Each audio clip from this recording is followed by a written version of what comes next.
we create really good resident experiences. Like we have 3 kind of guiding lights. It's how do we create a resident experience so good that they never want to move? How do you create an investor experience so good they don't want to sell, they want to buy more? And then how do you create a team experience so good they want to be in this business forever? I don't throw darts at a board.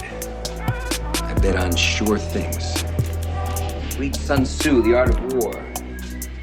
Every battle is won before it's ever fought. Think about it.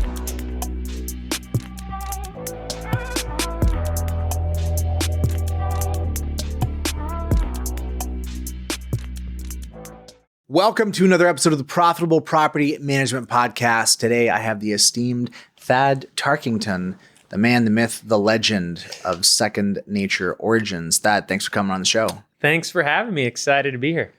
My man, I want to hear some more about your backstory. I want to hear about the journey. Give me the DC Marvel origin story of how Thad became Thad. How is it that you came into entrepreneurship? Was that a dream, an aspiration? What did you want to be when you were a kid? Yeah. Well, when I was a kid, I wanted to be a professional skateboarder. So nice. I used to skateboard like 10 hours a day and nonstop. Absolutely loved it. You know? Shout out to Bob Abbott, right? Yeah. Yes. We've talked about skating many a time. So absolutely loved it. Never wanted to be a firefighter, an astronaut. You know, just like skating. Honestly, never really thought about, a career too much. When I went to college, I actually remember it was just senior year and everyone's applying to schools. I'm like, I just picked a couple state schools, like didn't visit them, didn't Google them. I'm like, yeah, okay, NC State. I've heard of that one. Just filled out a couple applications and went to college. So there really was no master plan. But I would say on like the entrepreneurship front, right before I headed off to NC State, there's a company called Cutco Cutlery. They sell kitchen knives. Absolutely, well known. And I got this letter in the mail, and it's like, "Hey, do you want to come?" They market it by like appointment you earn, and pretty high dollar amount relative to the other jobs you can get, working at a restaurant or wherever before college. So I go ahead and do this interview, end up getting a job there, and sold some kitchen knives that summer. And actually went pretty well. Sold a good amount, made a good amount of money. And then ended up the next summer, I ran an office for him and did pretty well with that. And I remember I was sitting in college and it's just like, all right, you go 4 years, you get a degree, you go get a job at IBM. And I'm sitting there thinking, all right, I'm making in one summer almost what I would make at an entry-level job at IBM. Now, granted, that was a lot of work. I wouldn't work at that pace, but I'm like, okay, I could sell knives year round, make more money. Significantly more than I would make probably an entry-level job. And so, not that I necessarily wanted to do that for a career, but it's just like, we kind of jogged. I'm like, all right, there's options out there, right? Like it made me think, I should say.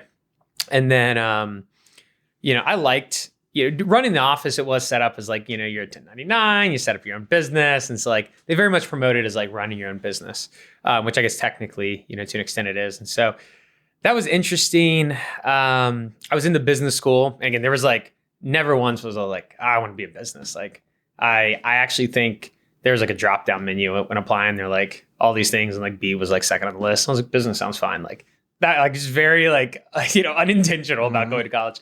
And but ended up doing this, was interested in business, started to get drawn into it. In my sophomore year, I ended up starting to run the Collegiate Entrepreneurship Organization. So if you've heard of like EO or like YP, it's like that, but for college. So, ended up, I met a guy, he was running the club, we became friends. And then he's like, hey, I'm actually, leaving school. I think he was actually dropping out to go start a business and was like, do you want to run the club? So I ended up becoming the president of the club. And then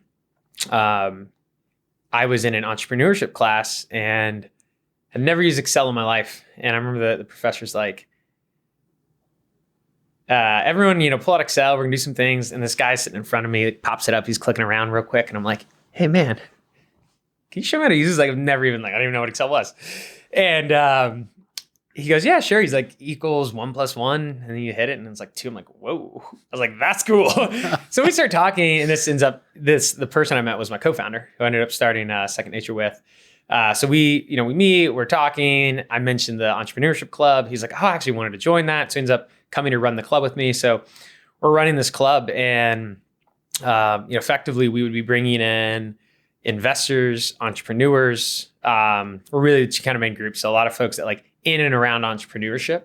And so we'd hear all these cool stories of, all kinds of different businesses that people were building, from everything from consulting to tech companies to venture back to bootstrap, you name it, just a lot of cool stuff. And I think it really piqued our interest in business in general. And I remember I started joking to people. I was like, if I graduate from NC State, like I've failed. Like there's so many opportunities. I'm like, I'll keep going to class. Like maybe it will happen. But I was like in my head, I'm like, I want to do something different.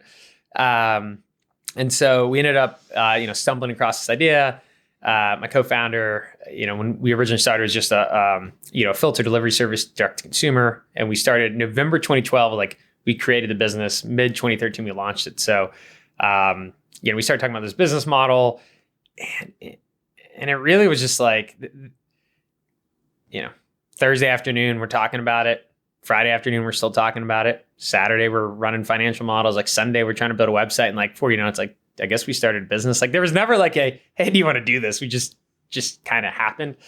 And, come March, we got accepted in this accelerator program, which was an interesting story how we got into that, but got into that and then ended up dropping out of school to go do it. So that was kind of like, the history. So I'd say it started with selling some kitchen knives. Sling and steel. Yeah. So and made it, and actually met a lot of cool people through that as well. And that's been a good network as well, folks. Yeah, clearly there's a lot of connections now within the company of folks that have come out of that kind of background. I'm a big believer in environmental as being an overwhelming factor. You think about improving willpower, sitting in a room filled with donuts and chocolate and getting better at resisting, or just clearing out the donuts and the chocolate, two different ways to solve for the same problem. In this case, environment, the exposure, the access that you got as a result of being in this club, that felt like is it fair to say that felt like a really influential and kind of determinative factor in creating the vision for you? Yeah, first, I think that's really interesting. I've heard of the don't have the donuts, but I don't think I've heard or talked to anyone who's like, no, 12 hot glazing donuts every day at the desk. That's I might try that. So I think the environment was huge because, if you look at, where we spent our time, it was, all right, we need to get, running this club. Hey, we need to get speakers, investors. So it's like, all right, we're looking up companies, we're talking. It gives us a good reason to talk to some of the senior professors. Hey, who do you know? We're networking. It's like, just start to see what's out there. And when they'd come in and talk, like we got to meet with them before and after, kind of prep the interviews. And like, it's just, it's hard to think back to it now, but I'm like, we just didn't know anything, right? Like people would come in and just be like, I remember this one person came in and spoke and, they had this like transit business. They put like GPSs on buses and like, it started as an accident. And then they went into a meeting with NC State. And I think they basically were describing what they could do. And they're like, wait, that's cool. And they're like, what does it cost? And they accidentally said like 120,000 instead of like $1,200. Like, just, it was one of these things where like they accidentally got a nice deal and like turned into this business. And I'm just sitting here like, wait, like all the time I look at the bus and these little red dots move around the map. I'm like, that's so cool. Like, wait, like you made this GPS chip, you put it on a bus, software to, and then you sold, and I'm like, and it's just like, it's like a fire hose. It's like, you're sitting there at night, it's like fascinated. And now I'm like, I can't look at this map the same. And like, so you caught the bug. Multiply that by 100, right? Of just these interactions. And like, I would say the environment, absolutely. Like, and then when we started working on the business, just being a part of that club, having the resources, like we'd already built relationships with people. I think one of I would say our best mentors who have helped us in the business actually ended up, investing early on with us, like indirectly came through that club. There was a funny story with that one, but like I tried to get him to speak 3 times and they canceled on me, but then ended up because of that club that's how we had heard of them. So I think, the environment is huge. So glazed donuts on the desk. You mentioned not knowing what you were doing. And in many ways, that's the story of entrepreneurship, isn't it? Like the blessing of not knowing. Because if you knew, there are certain things that you wouldn't have done that you're glad you did. But if you knew on the front side, it might have disqualified. What did you think you were getting into with entrepreneurship, and what has the actual experience been like these years later? What was your kind of initial conception, and contrast that versus the actual journey? Whew. So, yeah, I mean, when we got started, to your point there, like we really didn't know what we were getting into.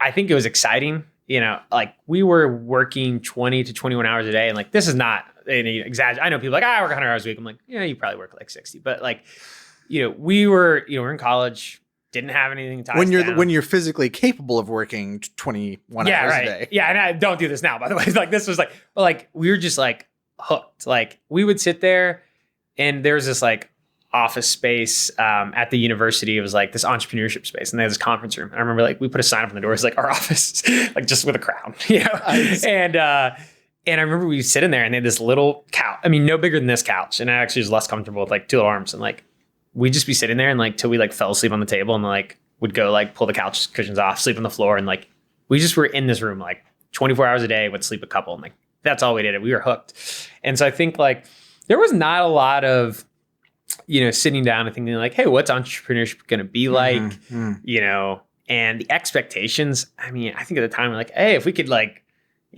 do over $1 million in sales, that sounds like a really big number. Like, I'm like, I think I had like a couple $1,000 in my, you know what I mean? Like, and I was just like, that's a huge number. Like, I don't know if we'll ever get there. And so like, it was very much like, you hear these like aspirational things. You're like, that sounds exciting. But like, I remember at one time we're like, yeah, maybe like one day we'll have a couple people on the team. And like, I think, and you're getting all this conflicting information. I think like one day my co-founder read like 4-hour work week, and he's like, we need to automate this all and work like 2 hours. I'm like, that's a great idea. And like the next day we're like, wait, but like, Steve Jobs worked 100 hours a week. We're like, what do we do? But like, it wasn't like, what do we do? We just like, I just felt like we were like, not a leaf in the wind, but like, we're just kind of like, just moving. But the main thing is like, we did like, kept our foot on the gas and like just moved, learn. Obviously, every time, we settled into a cadence. But I think so it's hard to say like what the expectations were because I think it was just like anything sounded exciting. Mm-hmm. Anything you just want to be in the game. Yeah, anything sounded better than like, I'd never worked at IBM, and if anyone there hears this, I have a lot of friends who work there now who just graduated and went and worked there. They're big in Raleigh, so just nothing against it, but it just didn't sound that exciting. And so I think it was just we wanted to be in the game doing something. But boy, if I had to think back like what I thought it'd be like, I mean, just totally different. And to your point on not knowing kind of the innocence of like, I think it's huge because I heard something once. People are talking about like regrets you have. They're like, hey, if you could have done that one thing differently, would you have? And you're like, well, in a vacuum, yeah, if I could change one thing, said something differently in maybe a meeting or changed a product strategy, whatever it may be, it's easy to say, oh, I'd go change it. But it's like, how much, like that path it sets you on, how do you know it wouldn't have changed everything else to the negative? Like, you just never know. So I think, when I think about entrepreneurship, the idea of like, hey, not knowing, just going at it. What I do know is for sure is like, things will go wrong. Things will be tough. Like that's expected. I don't know what they'll be. I know like, I'm sure next month, 2 months from now, like stuff's going to pop up, good, bad, and different. And so I think that's a constant, but like, I wouldn't say there was any, I didn't really have a lot of expectations, but it's been fun, but it can definitely, I hear from a lot of people, it can be like an emotional roller coaster, and things like that. So, but and do you experience that yourself? I do. I would say yes and no. I like absolutely things occur, and I think if you look at like one day, I'm curious to hear your thoughts on this, but like I feel like in a single day I get like 10 pieces of really good news, like a couple pieces of really bad news, some indifferent news, like, and it's so much, it's almost like neutralizing, if that makes sense. Like, and there's definitely weeks or like there's definitely stretches where like you might be working through a tough situation or like you're trying to get something launched and it's like gosh, like you're at the 1 yard line and you maybe have to cancel a fun weekend and work for like there's stuff that I think is a little bit of a grind, but like I personally hasn't been maybe it's just all I've ever known, right? Like I've been doing this Yeah, I just kind of jumped in. I haven't known anything different. A comparative baseline. So it's hard to say. Like, so what does create peak stress for you?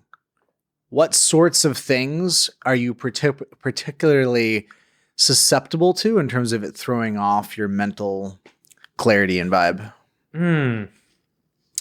You know what's funny to me, and I think about this all the time because I'm like, and I shouldn't say there is no like emotions, like absolutely there are, but it's I think about like how many times does something happen and it's like the biggest deal in the world. Like that's how it feels. Like, it could just be something silly. Like, you hear someone like on a phone call say something like, I wouldn't have said it that way. Like, just something like so immaterial, but it's like, it just like for the next hour, you're like, it's just like eating at you. And then it's like something else happens and it's like, that never even happened, never even mattered. And I think back to like, there's some stuff that is important, right? Like objectively, like, hey, that was a pretty big deal, pretty important. And even those things don't really matter anymore. And I'm like, so I'm not perfect at this by any means, but I've gotten to the point now, like if something emotional happens, if it's good, all right, ride that wave, ride that energy, and I think lean into it. And if it's negative, it's just like, I like consciously am like, okay, I know tomorrow, like there's no way I will care about this. Like, I'm just like, I think that to myself, like there's no way on Friday afternoon, I like visualize like myself just sitting there. I'm like, it is not going to matter. This has been happening for like I've been doing this almost a decade in November. I'm like, I just know it won't matter. And then like it doesn't immediately, like, it's not like I'm like, I don't care anymore, but like it helps me just be like compartmentalize. I'm like, okay, let's get back. Let's focus on stuff and not try and get dragged into a mental state or, spend a whole day worrying about something you just can't change. The nice thing though, is when you have bullets firing, like, you can get news 5 minutes later and that can help too. So, but it goes both ways. So sorry. Let's talk a little bit about the duality of your charisma and let's say the duality of enforcement versus permissiveness. You have, fair to say you are an optimist.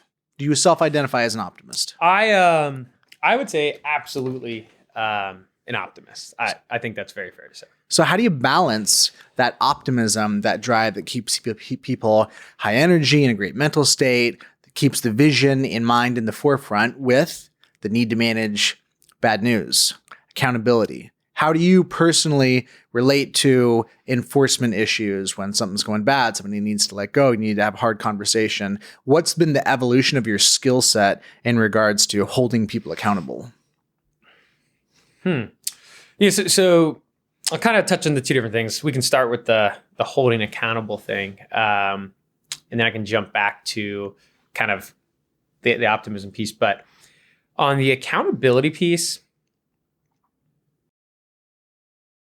and this, I would say this is more just from experience, and I won't say I necessarily have a ton, right? But have gotten enough where I can see a pattern develop where like most often the things that I've feared about, like, oh, there's this hard conversation, or hey, we want to make a change, and as doing this, like no one knows if they're right, but you got to make decisions at the end of the day. And so it's like, hey, we want to do something different, and like it may be personnel, it may be a product, it could, whatever it is. It's like, hey, it's a big decision. Not everyone's going to agree. Some people might be upset by it. And, back to what I was just talking about earlier, like I look back and I'm like, some of these things matter in the moment. Don't get me wrong, but it's like almost nothing is that big of a deal. And like, you can make a big deal out of something in retrospect. It's like, oh yeah, like we had this one thing happen and everything changed. But I'm like, what if that didn't happen? Something probably else would have. Like, if you just stay the course, like generally I feel like things start to line up. And so, I'll try and, logically I think, okay, what's the right approach? And then the emotions will often drive me like, maybe we won't do that, and it affects the decision-making. And so I'd say early on, like it led to poor decision-making. There were events that weren't addressed, or, accountability may not have been there. And by no means, would I say I'm perfect at this or even great at this, but working towards improving on it. But I think it just logically looking at, okay, last, 15, 20 times we thought this was going to be like huge. And like all of them, everything worked out. Like, maybe it didn't go as planned, but like everything did work out at the end of the day. So I think it's bringing that sense of comfort of like, you can take big swings and it's like stuff does work out. And maybe we've been fortunate, that generally, I feel like in this business, things have gone well over time, but we've had a lot of events that, I don't know how much you experience this, but like you wake up on a Tuesday and you're like, this is the best business in the world. I love it. Like, I want to do this forever. And then like Wednesday, you're like, we're going to fail. Like it's always, not that dramatic, but like, you get those, like, even in the same day, it's back to that like roller coaster. And I guess maybe it's there. It's just, to me, I'm like, it's just like, it's kind of like if you're like water skiing or something, you're going so fast you don't even feel the bumps kind of thing. And so like I think thinking through those events, that's something I'll often try to do. Those like, okay, hey, we need to make a big personnel change, or we want to do something that like change the way we've been doing things. And the team might be like, hey, like we've been doing this for 2 years, or like, hey, the way we maybe decide to interact with customers, whatever it may be, that could be a controversial topic. I always remind myself, I'm like, we've done stuff that crazier or similar level of like potential risk, and it's always worked out. So maybe that's not a good idea to approach it that way, but that's kind of how, there's this show, just a little bit of a joke, but it's called Entourage. If you've ever seen that show, I watched it a long time ago. And there's this character in there named Turtle, I think. And I just remember like the show basically is like they become a movie star and they go broke. Movie star, like, and it happens for like 8 seasons and somehow it's entertaining. But I just remember like he would the main character would always like get this big gig and then having a great time, and then like somehow like just implodes his life, right? Like lose the gig, they're on the streets again. And Turtle always be like, it always works out, And he would just always say that line. He's like, it's going to work out. It always does. Like it was something like that. And I always think to myself, I'm like, hey, it's going to work out. It always does. So again, Jeremy Piven. That's the name of the actor. Yeah, yes. the lead. Lloyd was my favorite character from that show. Yes. Okay. Look, the assistant that he always yells at. Yes. Lloyd. Yes, that's right. I kind of want to watch that again. It's been a while. That was a great intro music, by the way. Yes. Yeah. Dude, that was a great show. But so I think that's part of it. And then, I think on the optimism stuff, I mean, almost certainly, I think most entrepreneurs are optimists, if not all. Like you kind of have to be. I'm sure we've all met entrepreneurs that maybe trend a little more negative than some folks, but generally, there's so much unknown, so many things that can go wrong. I feel like if you're not eternally optimistic, it can be hard to keep the energy, keep pushing things forward. And those events that happen where like, I may wake up and be like, oh, the world's imploding. It's like, again, I just kind of detach from reality and say, okay, I know fast forward 2 months, like, I don't know what it's going to look like, but I'm sure it'll look great. And I'm, again, sure I won't care. So just keep following the process, keep doing the work, keep making as good quality decisions as possible, work with the best people you can. And, I think things tend to work out. So. Let's lean into the optimism. Let's talk about the law of attraction. Let's talk about projection, visualization, vision. You're bringing something into existence. To be a visionary is to believe in something that has no rational basis. It's made up. It doesn't exist. But if you say it enough times, if you believe it enough, your conviction infects other people. You clearly have that gift. What does it look like for you to bring on a caliber of talent that's bought in based on the vision? Talk to me about recruitment. Talk to me about surrounding yourself with talent and keeping them sufficiently inspired to call out the most and the best from them.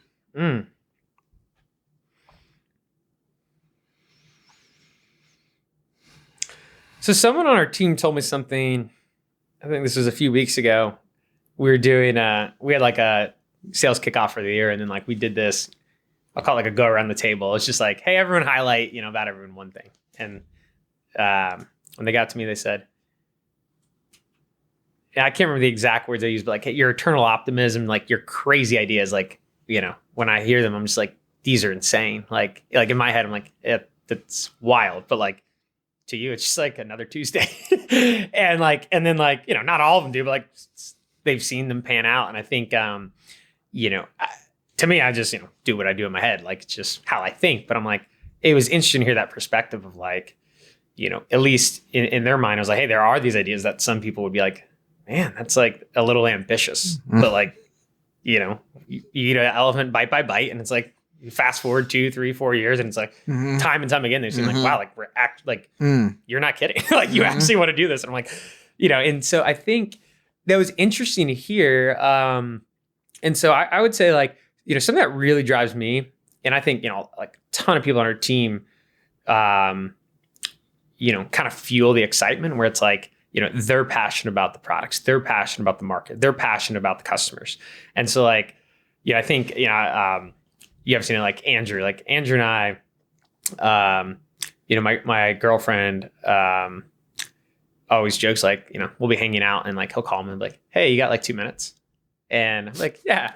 And like 4 hours later, I and this know, is not right. like, and this is unfortunately like 4 nights a week. Like, but it's like, let's just call me. It's like, we start talking about like, I mean, like 3 hours later, we're talking about like 2040, like some product. And it's just like, it's fun, right? It's exciting. And so I think like, there's a ton of, I won't bore like there's a bunch of names here, but so many people on the team, it's like, they'll call me and be like, hey, here's some little tactical question I have. And then it's just like, we just start discussing. And so I think for me, it's like recruiting, bringing people in who are passionate, and it creates this, energy is so important, I believe. Amen. And it creates this flywheel. And like, I personally just hate negativity. And like, there's always going to be some level of like, I would say drama or whatever it may be. But like, to me, it's like, it's so important to actively try to push that out and say, hey, like, how do we create good energy?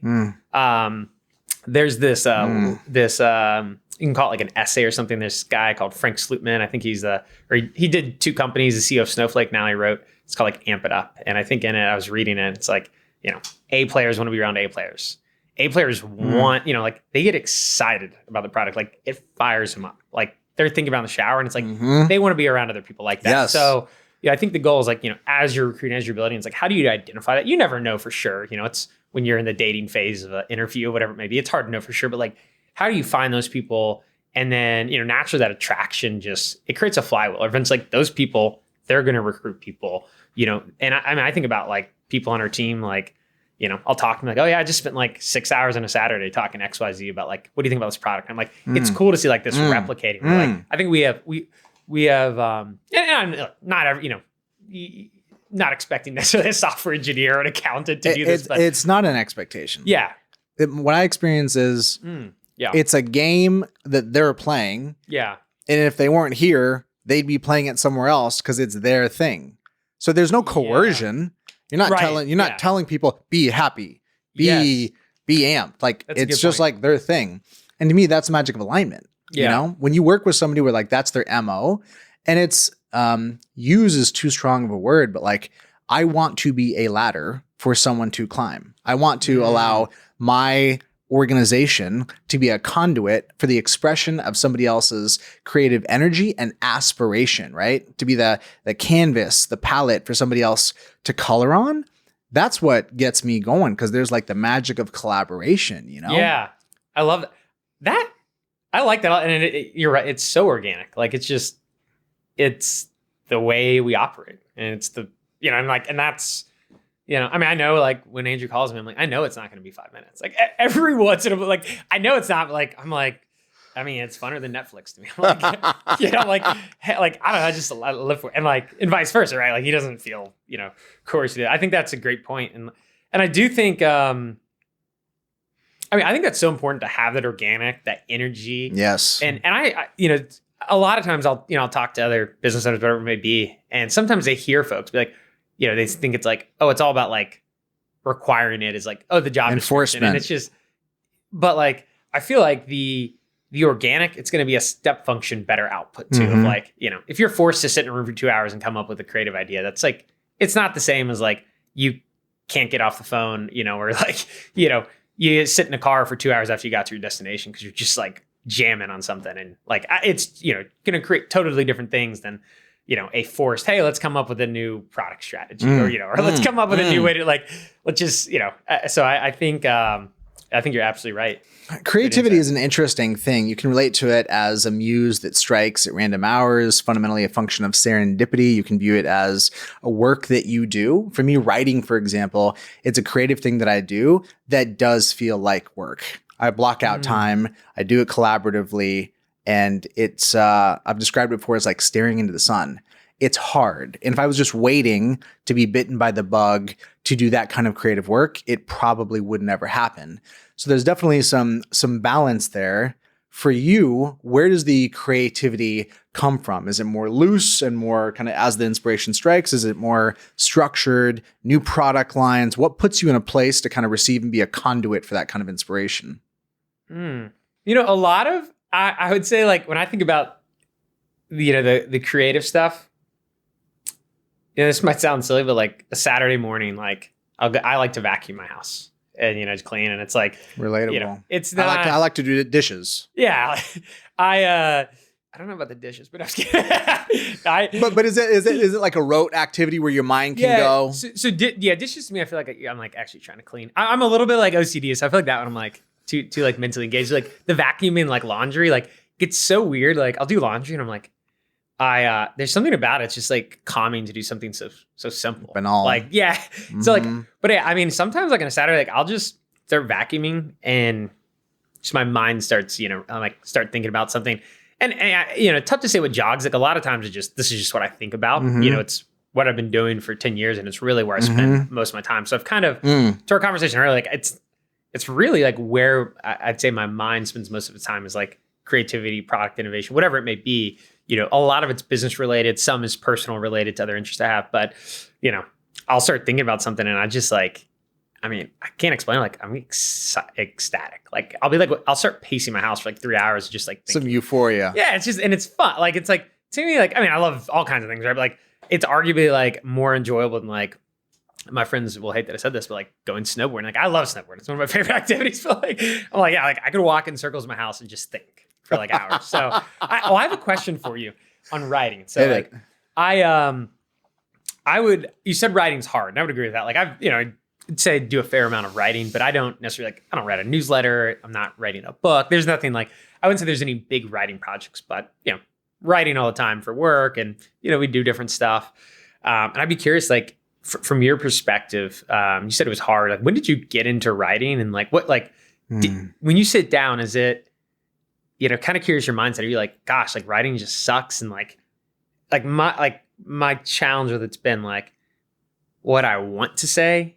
And then and this is the process I like about it, but like, how do you articulate that simply, less words, clearly? Yes. And it just can be it's like, it can be frustrating sometimes, just feel slow, but I'm curious, like, do you experience that? How do you get into it? There's refinement, there's distillation for sure. There's the expansion phase, idea, just puke, word vomit. And then there's the contraction and the distillation. And that is the fine art. It's hard work to simplify something.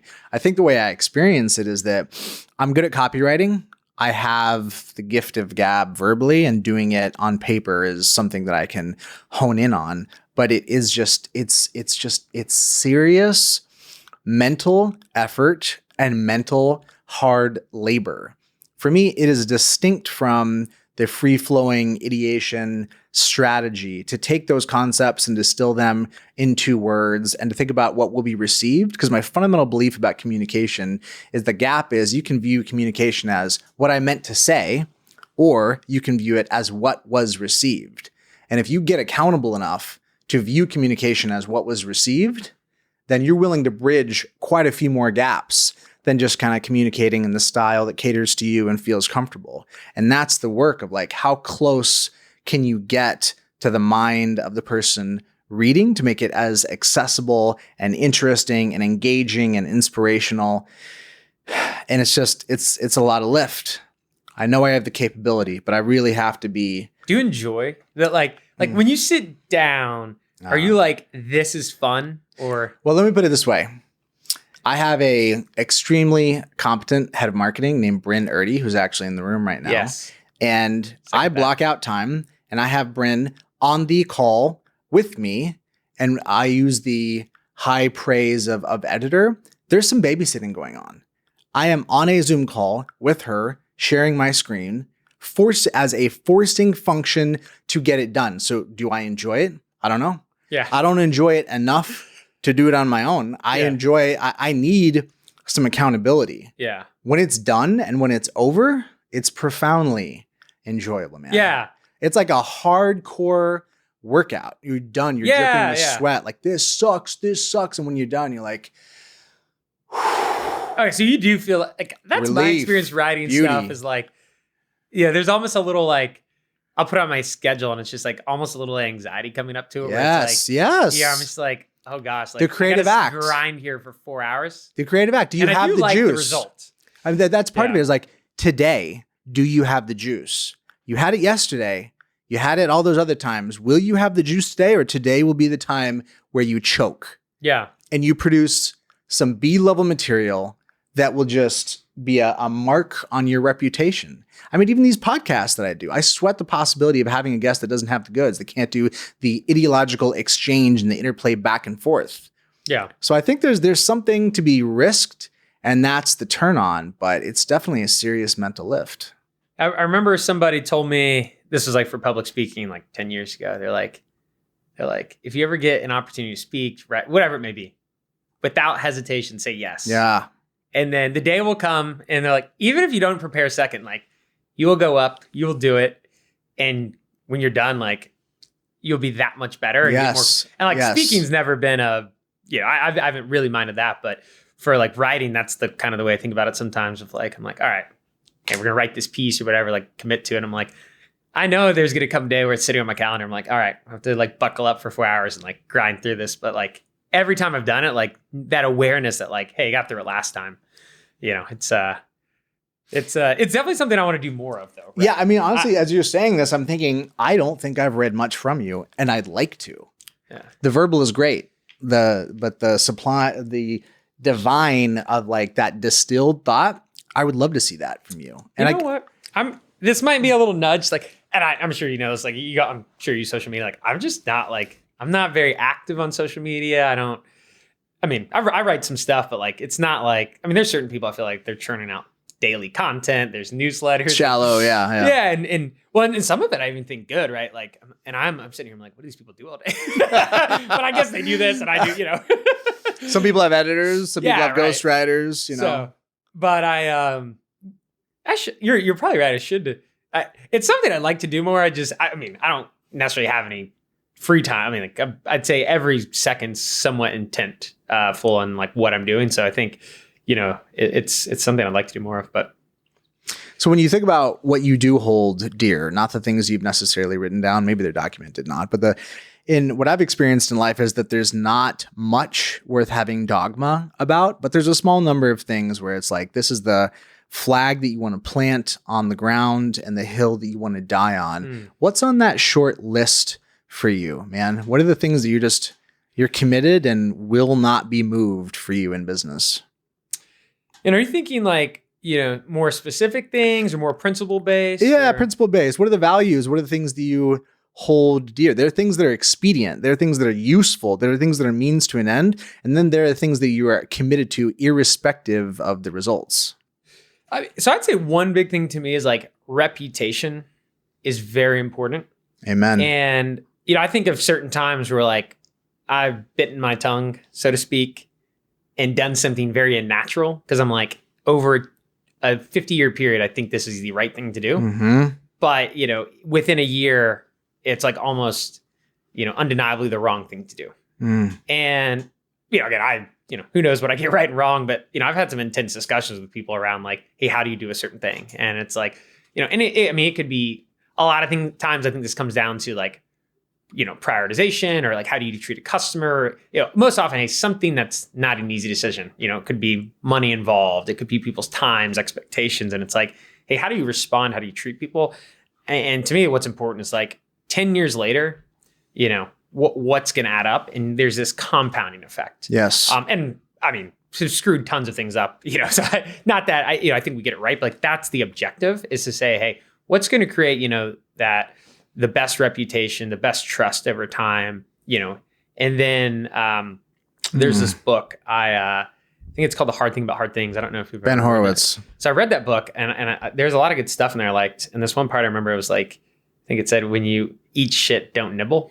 And I was like, I've never forgot it. You know, it was like, you know, if you know, there's something, you know, again, whether it's a customer, team member, it's like, you know, it's better to just rip the Band-Aid. Yeah. Versus try and, you know, dance around. And again, I'm not saying there might be times where strategically dancing around makes sense. And you know, I think this is the challenging, engaging part of business. Maybe not the fun part, but it's like writing. It's like once things are done, you're like, okay, you know, maybe it wasn't fun, but there's the right pride of ownership. Yeah. And so I would say that's probably the biggest thing is like, I think reputation matters, you know, how you treat people.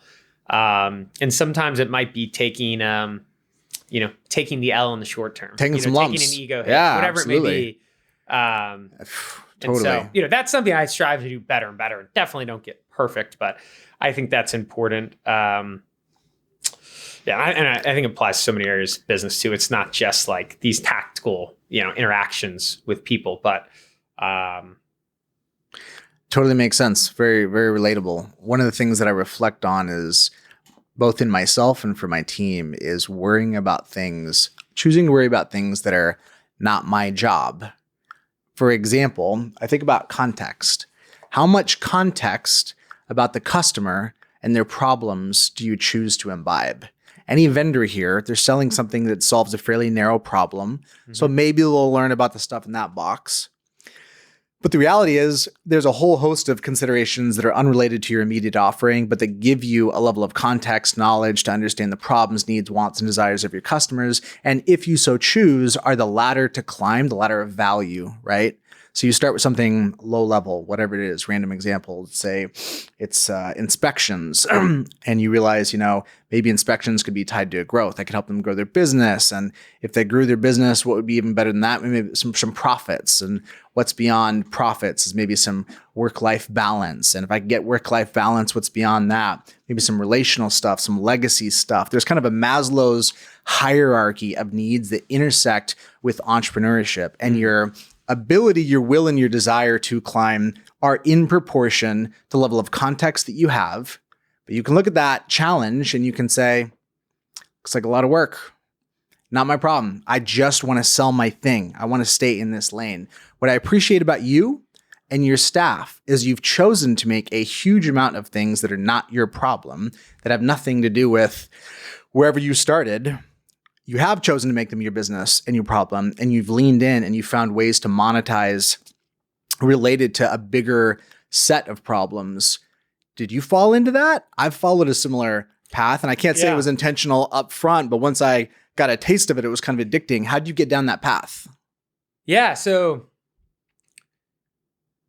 one, I think the full context as you described it, I think it makes all the difference in the world.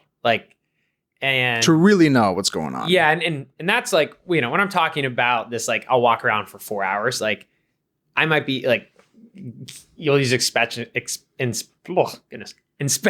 an example. It's like, we don't do anything with inspections, right? But like I've spent hundreds of hours thinking about inspections. Like what, how do they work? Why do they work? What's the opportunities? And 10 years, what does that look like? How does that impact the experience of like a resident? How does that impact the experience of the property manager, the investor? And I'll think for property 2 hours awareness around okay, if if you did an inspection this way, you got the reports to the investor, like what information do they gain? It's like, do they get more excited? Do they want to buy more property? Does the churn rate flip from like 20% to negative, positive 20 to negative 20? I don't want to confuse people. Instead of losing 20%, you gain like that's the kind of stuff I'm like, and it all comes together. And I would say like, to me, it makes all the difference in the world. And there is, there are, I'd say, folks out there, it's just like stay in the lane. And it's like, don't get distracted, and I focus. I don't want to say like focus is not important. I think, clear goals and have, we do EOS and have rocks and things like that. So I do think, it's important, but in the creative time and thinking through like, what are all the downstream effects? If I move this pebble in the river, so to speak, like where's that water molecule 5 miles down? It's somewhere different, right? And so I think I'd be curious to hear your take, because this is something I like, about what you've done is like, you're in some businesses where I think a lot of people like, what does, profit have to do with like automation, CRM, and say like all these different spaces. And, I'd be curious, like, I'd have to imagine this is true, but like how many times is like what you learned over here is like makes a massive impact over here. And like, you sit there and think, gosh, I couldn't even do what I do over here without this knowledge. I'm curious how you. Yeah. I think as you're saying that, what's coming to mind for me is just thinking about the reality that if you have no plans to expand and you're not going to start anything new and you're selling your Model T, your all black Model T, and that's it for all time, maybe you do justify knowing less and worrying about less. But what I've found is that I'm stimulated and I'm fascinated by the full scope of considerations that motivate my client and how I can help them win. And so what I choose to bet on, the order is not, hey, here's a new idea where I can make money. Let me go learn about the context. No, it's like, let me learn about the problem space. Let me get obsessed with the problem space.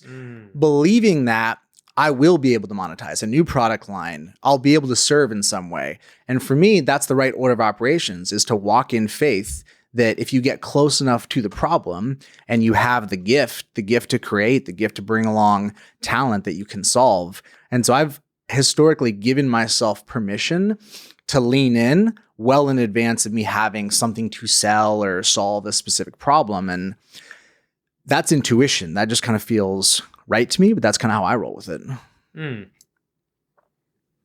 Yeah. That's I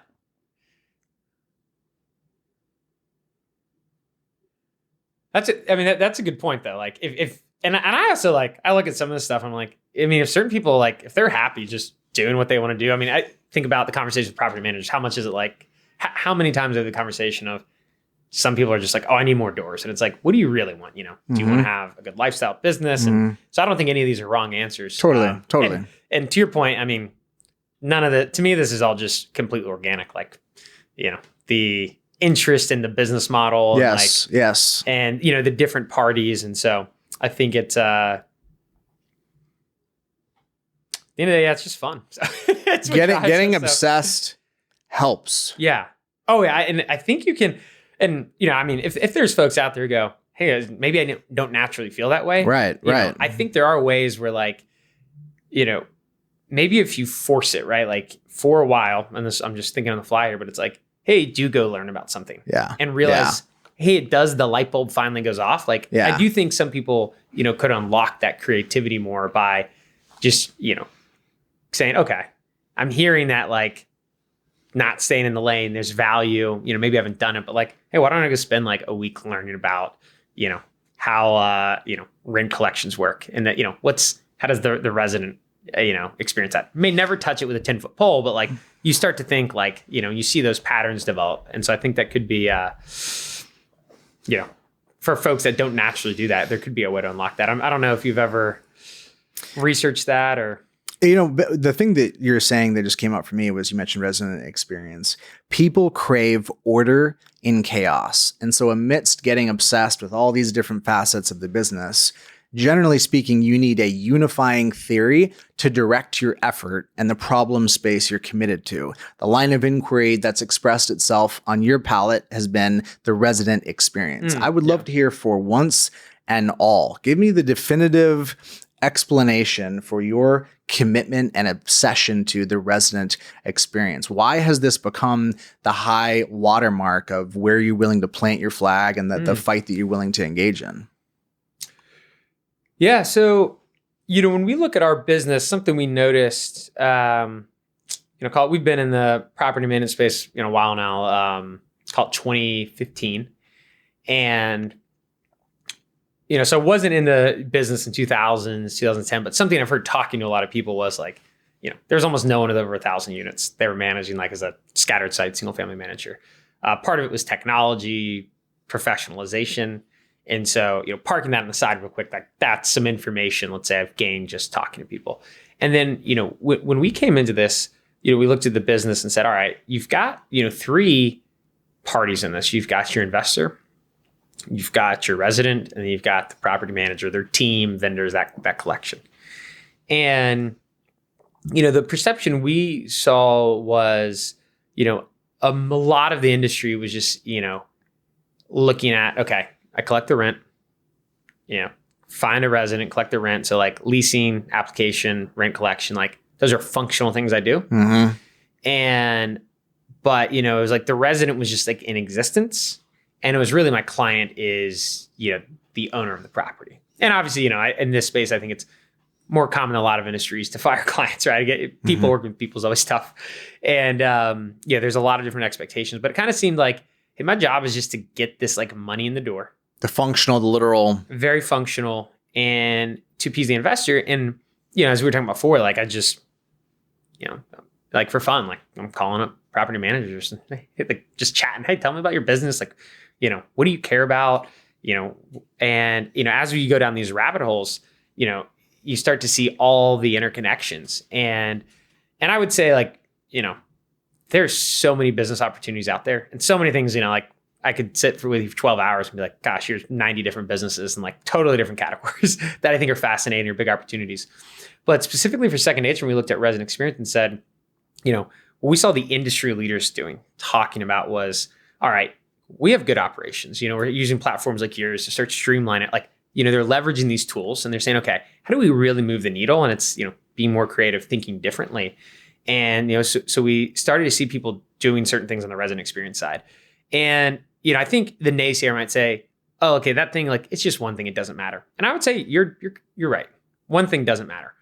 But, in aggregate, hundreds of decisions and making it a focal point over decades, things will change and they will change dramatically.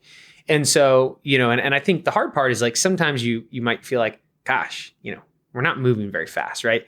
And I think language is very important. Like data dictionary and like, having like, are we all saying the same thing? And like, I just think about internal stuff where it's like, when we talk about things that drive me crazy, like I'll be on a call and I hear someone say something, I'm like, that's not the right word. Like, we don't say that. We say this. And there's a reason why. Yeah. And it's like, and again, the naysayer, like, who cares? Like, they know what they meant. And I agree in communication. Like, hey, did the person get what you mean? Like, okay, then you communicate it. But I'm like, yeah, but like those little things over time add up. And so, something you might have noticed, maybe we've had this conversation, like we're very intentional about like resident, investor, and the team, right? And like, why it's like an investor is a different mindset than an owner.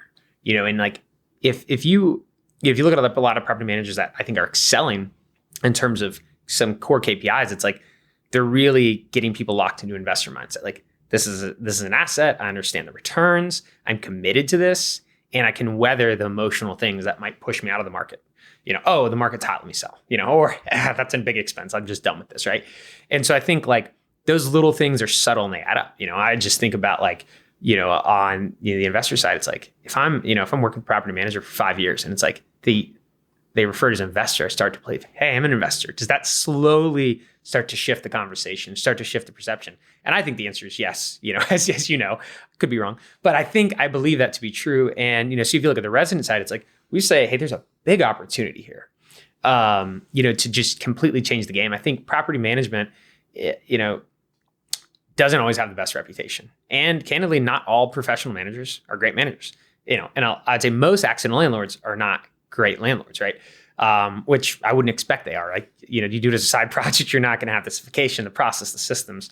And so when we look at, to your point of doing stuff that might not seem like it's right down the fairway, it's like, hey, anything at all that touches, and our, podcasts and different things, we call it triple win, right? That was our lens. We said, all right, why don't we consider everyone? I'm not saying everyone's going to be thrilled, but at least consider everyone in the decision-making, the property manager and your whole team. Consider the investor.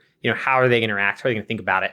And like stacking these decisions over time, I think will make big change. So, back to resident experience, that's just where we put our stake in the ground and said, big opportunity here.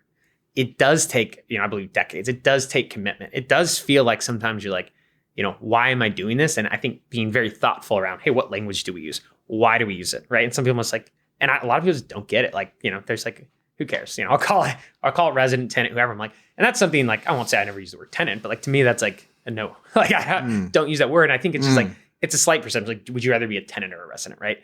And, that language over time, I think adds up. So like I could go through hundreds of things where we said, hey, we're making a commitment to here's how we, the language we want to use. Here's why we want to use it. And yes, some of these things may seem trivial that we do, but it's part of a bigger strategy where, 20 years from now, I think we create really good resident experiences. Like we have 3 kind of guiding lights. It's how do we create a resident experience so good that they never want to move? How do you create an investor experience so good they don't want to sell, they want to buy more? And then how do you create a team experience so good they want to be in this business forever? And so when you look at those, especially on the resident side, again, pick any one thing. We do vendor, like by itself doesn't make a big difference. But like if you go to, all right, how do we create this experience where it's like move in and move out, flawless, there's no interruptions. And I'm like, wow, that's better than owning. Like it's emotionless. It's it's positive only emotions, right? Like, so it's like, what are those friction points? How do we reduce those?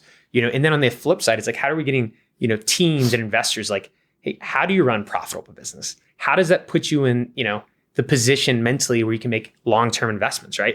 I think some of the things like, you'll always have debate, right? These are, of course, all my opinions, but, the property manager that is more profitable, runs better business, it's like they can afford to do one thing that might be the right thing for an owner, shouldn't say investor, but like they can afford to do that, right? And I think so. It's like all these things play out, and so that's where like our belief is over time we create a professional management so good that eventually all these accidental owners go like, it doesn't make sense for me. This stuff. It's irresistible. It's such a compelling offering. And I think the way you do that is good process, driving good profitability, ROI. And by the way, it's like, I don't think this is a lose-lose. I think it's a win. Like, as a resident, it's like people want convenience. They want good experience. I'm like, residents will pay higher rents if it's a great experience. Like, and so I think, anyways, I could go on. I don't want to clearly. But anyways, but this is something. Yeah.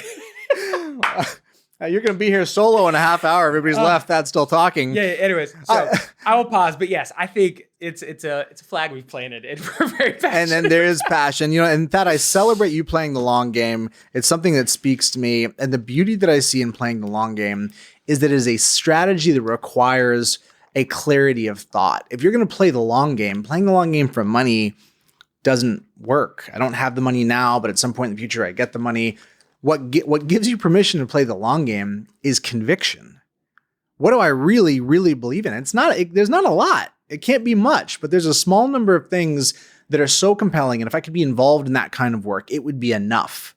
Advancing that cause and the way it would cause me to show up in the process to advance that cause, that way of being, that's its own reward. And that's the fuel and the justification and the stamina to play the long game. And I fundamentally believe that playing the long game is the right play economically. It's the slow burn. It's the flywheel. It's the compounding. But what I love even more is what it calls out of you in terms of the clarity of thought. You guys have that. That's in no small part a result of your commitment to helping other people. It's a form of service, and it makes the industry better and a more enjoyable place to work. So I want to tell you, thank you for showing up that way. It's improved my quality of life as a vendor in this space to collaborate and work alongside people like you that are showing up to your best, brother. Well, I appreciate it. And right back at you. I mean, like, even just this, I think, look, the level of professionalism here and what you're doing, I think, it raises the bar for everybody. And so I appreciate that. That means a lot. So it's a joy. And I enjoyed this one, man. Until next time. Jordan here asking you, what do you got? What is a question you want to ask me? Can you stump me? Can you throw me something hard, perplexing, vexing, something you feel tied up in knots with? Throw it at me. I'll do my best to try and answer that question, to dissect it, to parse out the nuance and maybe help you get a bit more clarity. I'm looking for questions as the basis for creating content, and you're looking for answers as the basis for clarity. And wouldn't it be perfect if those two things matched up? Drop a comment, send me an email, jordan@leadsimple.com. Let's stay in the conversation. Peace.